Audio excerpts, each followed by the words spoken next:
नमस्कार दोस्तों, मैं हूं अजीत कुमार। आप देख रहे हैं ड्रीम टेक एजुकेशन। आज के समय में हमें क्या पढ़ना है?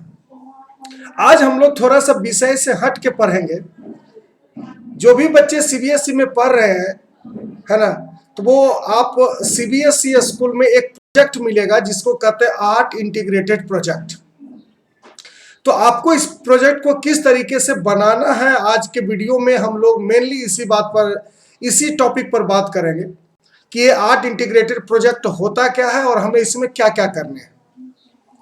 आर्ट इंटीग्रेटेड प्रोजेक्ट का मतलब है कि जब भी आपको किसी भी स्टेट के बारे में बताया जाता है, जो भी आपको टॉपिक दिया गया हो, इसका मतलब है कि आप वहां के बारे में मोटा माटी एक कलेक्टिव इंफॉर्मेशन निकाल लें, है ना, एक कलेक्टिव इंफॉर्मेशन निकालें जिससे आपको पता चल जाए कि एक मोटे तौर पर अगर हम कहें तो उस स्टेट का क्या संस्कृति है, किस तरीके के लैंग्वेज वहां पे बोले जाते हैं, है ना। और ये इस तरीके से इस प्रोजेक्ट में, हालांकि ये आर्ट इंटीग्रेटेड प्रोजेक्ट जो है वो सभी बच्चे को मिलेंगे, है ना, प्रत्येक सब्जेक्ट में मिलेगा।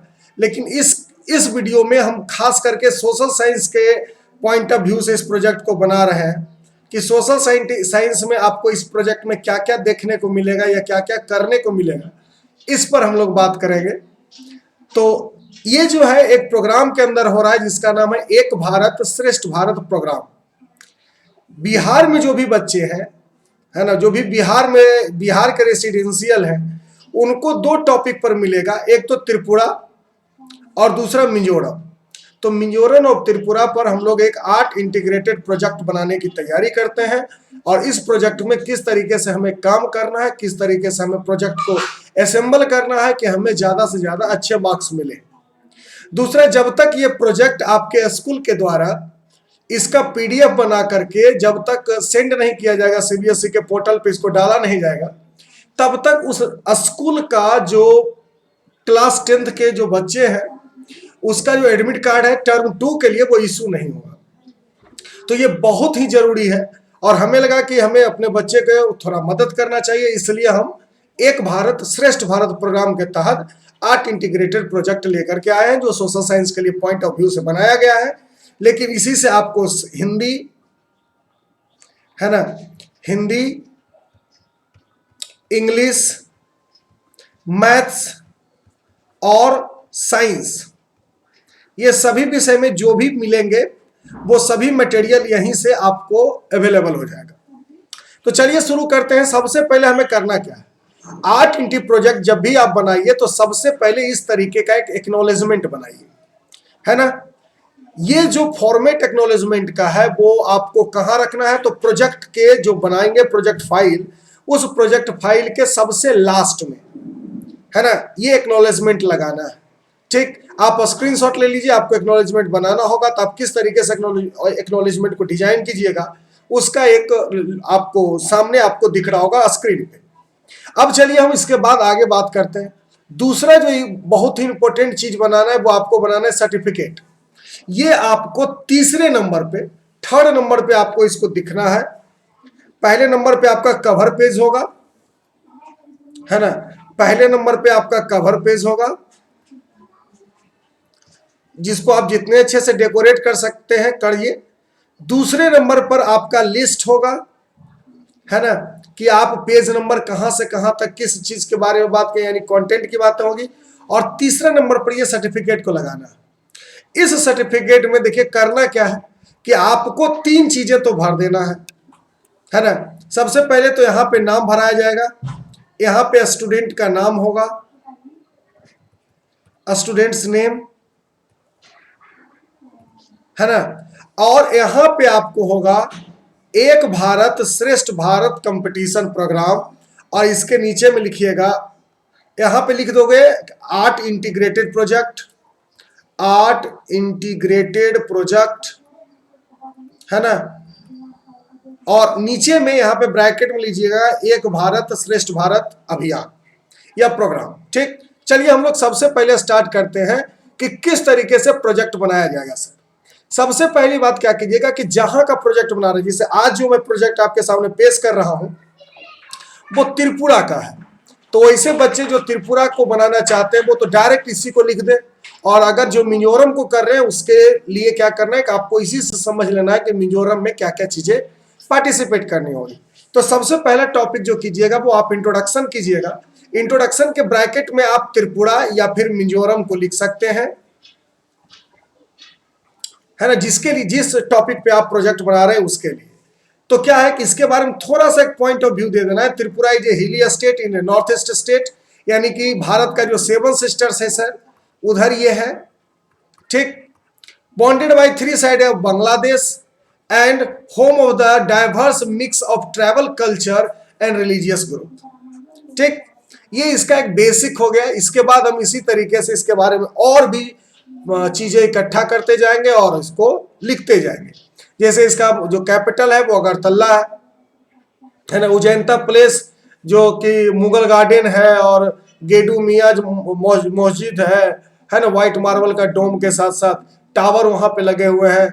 सिटी के साउथ में अगर हम बात करें तो निर्मल समर प्लेसेस है ना। तो इस तरीके से आप कह सकते हैं कि ये बेसिक सिम्टम हो गया। अगर त्रिपुरा को बनाइए तो त्रिपुरा में जब तक डायनेस्टिक किंग था, है ना, डायनेस्टिक किंग की बात थी, तो उस समय ये वहां के किंग का पैलेस है ना, इसको किंग पैलेस कहते हैं। तो कुछ इमेजेस भी आप लगाइएगा उसमें। इसके बाद बात करते हैं कि उसके कोटेशन की बात करते हैं, जैसे कि सब डिवीजन कितना है सर, तो 23 सब डिवीजन है वहां पे, है ना। यूनियन टेरिटरी कब बना था, तो 1 नवंबर 1956 को यूनियन टेरिटरी बना था। स्टेट का मान्यता कब मिला, तो 21 जनवरी 1972 को उसका स्टेट का मान्यता मिल गया। कैपिटल कहाँ है, Agartala. Most popular city Agartala, और डिस्ट्रिक्ट कितने हैं, 8। यानी कि अगर हम लोग त्रिपुरा की बात करते हैं तो त्रिपुरा का एक मोटा मोटी पॉइंट ऑफ व्यू हमको इस तरीके से ब्लॉक के माध्यम से बना करके या इस तरीके से बना करके दे देना।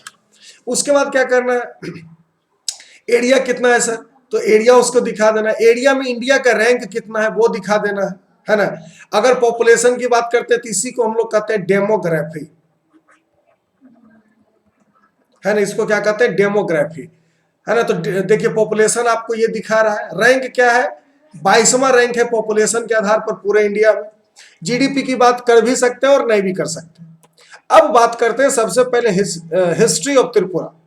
तो देखो करना क्या है कि आपको ज्यादा अंदर नहीं जाना, आप बेसिकली एक मोटा माटी आप ऐसे कह सकते हैं कि उसका एक ड्रॉ खींचिए जिससे लोगों को यह समझ में आ जाए कि त्रिपुरा का हिस्ट्री क्या है। जैसे बहुत सारे शताब्दी तक मनक्या डायनेस्टी के द्वारा त्रिपुरा को रूल किया गया, है ना, मनक्या डायनेस्टी के द्वारा। उसके बाद इंडिपेंडेंट प्रिंसियली स्टेट बना, है ना, और उसके प्रोटेक्टर ब्रिटिश एम्पायर के समय में इंडिपेंडेंट त्रिपुरी किंगडम जो है ना, जो त्रिपुरी किंगडम थी उसको हम लोग, एक हिल्स है वहां पे जिसका नाम है तिपीड़ा, है ना, और इसी को बाद में नाम रखा गया त्रिपुरा इसी से। और ये इंडिपेंडेंट कब हुआ, 1949 में, ठीक, प्रिंसियली स्टेट के तौर पे। भारत में वो बाद में मिला है। अब देखिए वो यहाँ के किंग का फोटो है, आप इसमें पिक्चर्स भी लगाते रहिए, तो पिक्चर लगाने से थोड़ा सा प्रोजेक्ट अट्रैक्टिव लगता है और ज्यादा विशेष बात है नहीं। और आपको जितना ज्यादा से ज्यादा अच्छा हो सके आप प्रोजेक्ट को बनाइए। अगर हम लोग ज्योग्राफिकल कंडीशन की बात करें तो एक तरीके से ये आइसोलेटेड है सर, मतलब कि कॉमनली अलग थलग पड़ा हुआ एक स्टेट है ना। यहाँ पे नेशनल हाईवे 8 जो है यही एक मेनली कनेक्शन का रूट है, और वहां पे 5 माउंटेन रेंज है ना, बोरोमुरा, अस्थोरोमुरा, लोंगिथारी, है ना, साखन और जमुई हिल्स, ये सब। उसके बाद अगर हम बात करते हैं कि अगरतला जो है, जो वहां का कैपिटल भी है, वो प्लेन्स एरिया में थोड़ा सा बसा हुआ है। तो कह सकते हैं कि सवाना क्लाइमेट और सीजनल हैवी रेनफॉल यहाँ पे आपको मिलेगा साउथ वेस्ट मानसून से। और आपको पता होगा कि त्रिपुरा 7 स्टेट में है, तो 7 स्टेट में एक जगह है जिसका नाम है मेघालय, जिसको मेघों का देश कहा जाता है। मतलब भारत में सबसे ज्यादा बारिश अगर कहीं होती है तो वो मेघालय में होती है, और मेघालय के आसपास होने के कारण त्रिपुरा में भी अच्छी खासी बारिश होती है। मतलब अगर रेनफॉल के दृष्टिकोण से देखिए तो 200 सेंटीमीटर से लेकर के यहाँ पे 300 साढ़े 300 सेंटीमीटर तक बारिश एनुअली होती ही है, ठीक। क्या कर रहे हैं कि अगर फॉरेस्ट कवर की बात करो तो इसके हापन एरिया पर फॉरेस्ट कवर है। ठीक, चलिए उसके बाद पॉपुलेशन की बात करते हैं। देखो पॉपुलेशन को ही टॉपिक में आपको डेमोग्राफी दिया गया है, समझ गए? तो जो डेमोग्राफी की बात आती है वो इसी पॉपुलेशन के लिए आती है। पॉपुलेशन आप जब भी उठाइएगा तो आधार का पॉपुलेशन उठाइएगा। इससे क्या होगा कि अभी 2022 चल रहा है और ये 2011 के जनगणना के मुताबिक पॉपुलेशन दिया गया है। तो आप जब भी वहां से वहां का पॉपुलेशन के बारे में जब भी आप लिखे तो आप कोशिश कीजिए कि वहां का जो आधार है ना, कितने लोगों का आधार है, उस पॉपुलेशन को कैलकुलेट करें। तो इससे हमारा जो वहां का पॉपुलेशन है वो समझने में आसानी होगी। ठीक, तो देख लीजिए कि करीब करीब 40 लाख से ज्यादा का पॉपुलेशन है सर। और लिटरेट स्टेट है, मान लो मोटा मोटी कह सकते हो कि वहां का लिटरेसी रेट जो है वो 87.75% है ना।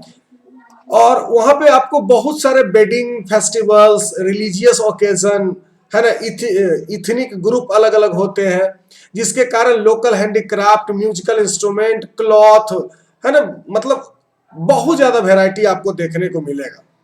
ठीक, तो ये सब आप देखते जाइए और जो भी चीजें आपको अच्छी लगती है उसका स्क्रीनशॉट लेते जाइए। इससे आपको क्या होगा कि वो चीजें आपको आपको जो प्रोजेक्ट बनाना है उसमें आसानी होगी, आप आराम से बना सकेंगे। हिस्ट्री के बाद वहां के बात करते हैं फ्लोरा और फौना की, तो इसको आप टॉपिक दे सकते हैं natural vegetation and wild life.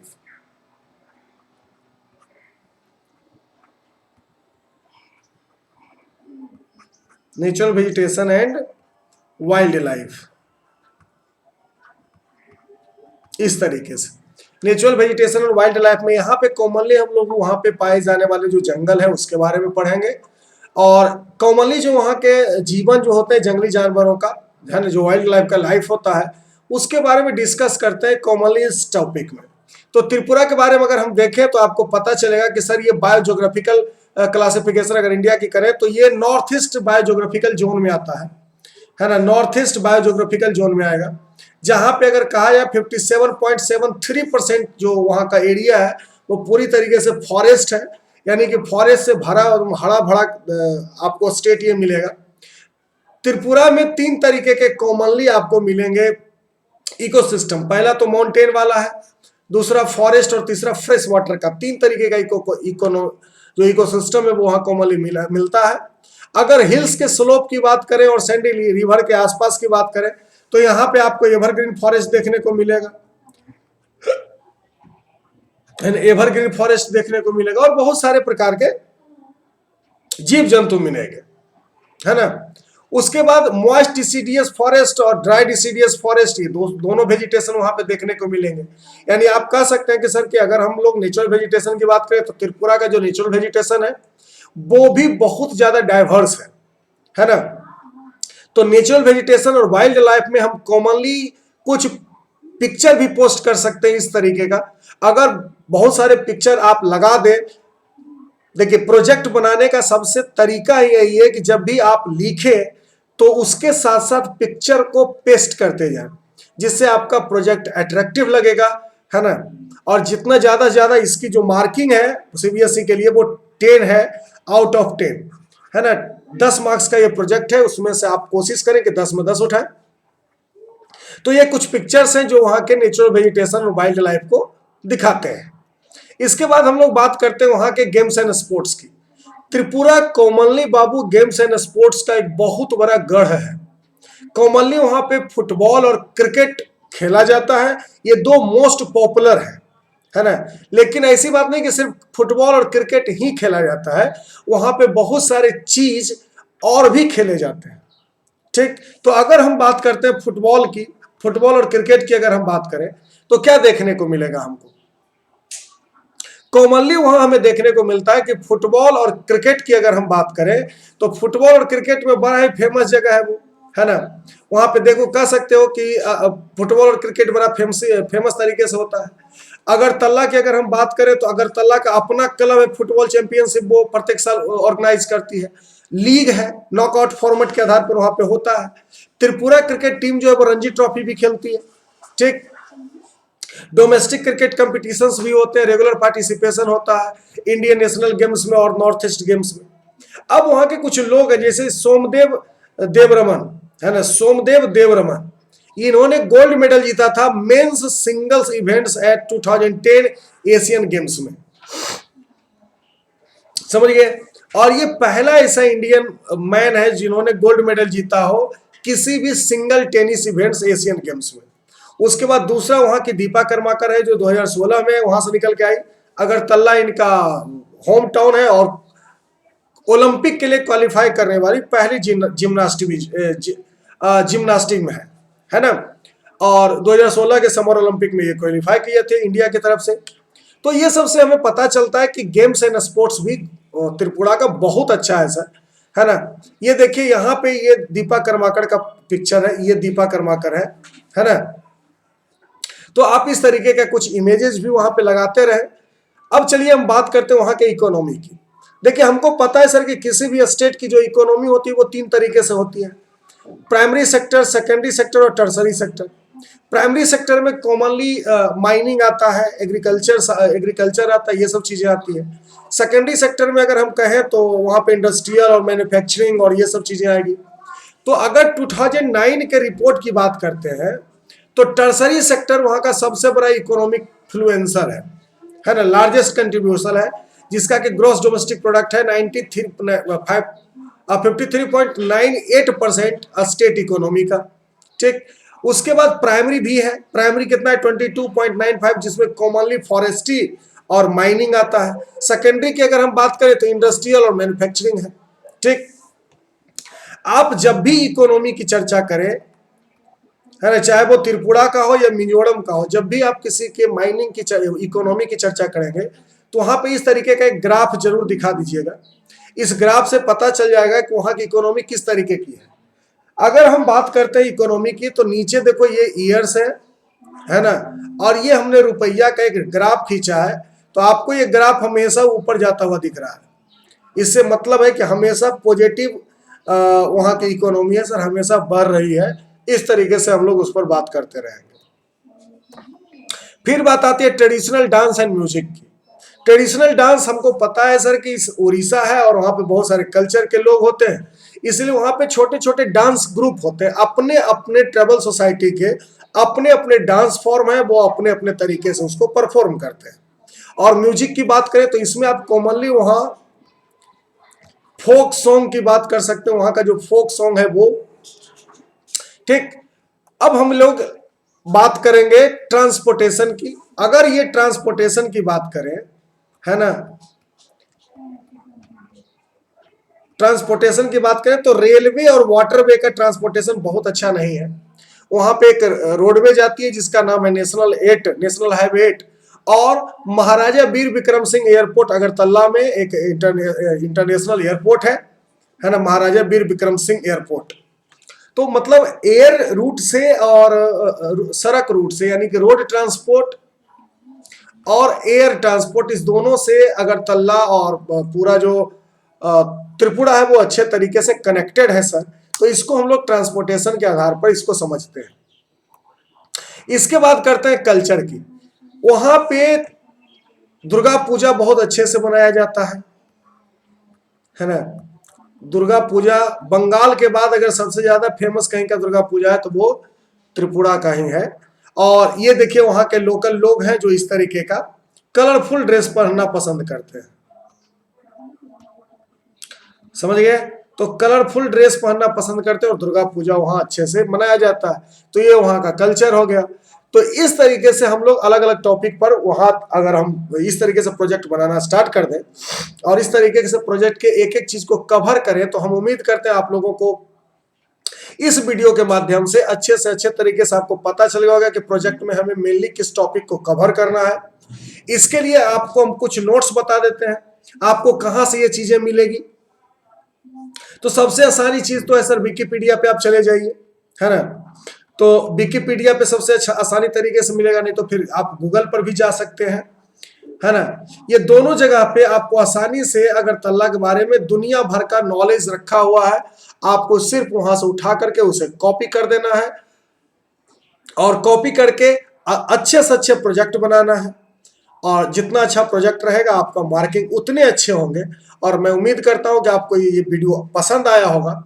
अगर आप इस चैनल पर नए हैं तो आप मेरे चैनल को सब्सक्राइब करें, क्योंकि मैं आपको सीबीएसई के से जुड़े हुए प्रत्येक चीज़ों के बारे में बताता हूं, और साथ ही साथ सोशल साइंस और साइंस के प्रत्येक वीडियो लेक्चर्स आपको अवेलेबल करवाता हूं।